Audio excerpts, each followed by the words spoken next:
Praise the Lord. அவர் என்னை நோக்கி, நீ என் தாசன் இஸ்ரவேலே, நான் உன்னில் மகிமைப்படுவேன் என்றார். ஏசாயா 49:3.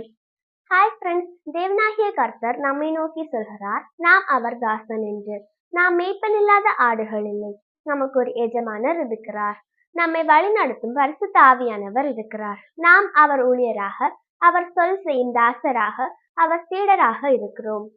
நம்மில் அவர் எதிர்பார்ப்பது ஒன்றே ஒன்றுதான், நம் மூலம் அவர் நாமம் மகிமைப்பட வேண்டும். அவர் பரிசுத்த நாமம் நம் மூலம் தூஷிக்கப்படக்கூடாது. இன்று அநேக பேர் கிறிஸ்தவர்கள் மூலம் தேவனுடைய நாமம் தூஷிக்கப்படுகிறது. நம்மை அவர் தாசனாக, அவர் பிள்ளைகளாக, ஊழியராக, விசுவாசிகளாக அழைத்து தெரிந்தெடுத்து வேர் பிரித்து வைத்திருப்பதன் நோக்கம், நாம் மூலம் அவர் பரிசுத்த நாமம் மகிமைப்பட வேண்டும். அவர் பூமியில் பரிசுத்தமாக வாழ்ந்தார். அவரை பின்பற்றும் தேவ பிள்ளைகளும் அவரை போலவே அவர் வழியில் நடந்து நம்மை ஒரு கண்ணாடி போல தேவனை நாம் பிரதிபலிப்பவராக இருக்க வேண்டும்.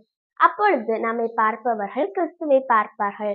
கிறிஸ்துவின் சுபாவங்கள் நம்மில் காணப்படும். அப்பொழுது அநேகர் நம் மூலம், நம் நடத்தை மூலம், நம் சாட்சியுள்ள ஜீவியத்தின் மூலம் தேவனண்டை சேர முடியும். நம் மூலம் அவர் நாமம் பரிசுத்தப்படும்.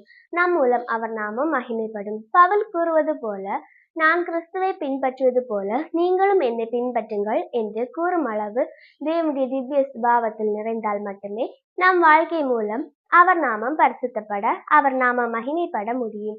ஆம், சர்வவல்ல தேவன் தாமே நமது வாழ்க்கையை இயேசு கிறிஸ்து வாழ்ந்து நமக்கு எடுத்துக்காட்டாக காட்டிய வாழ்க்கையாக நம் வாழ்க்கையை மாற்றி, கிறிஸ்துவை நம் வாழ்க்கையின் மூலம் பறைசாட்டி, நம் மூலம் அவர் மகிமைப்பட உதவி செய்வாராக.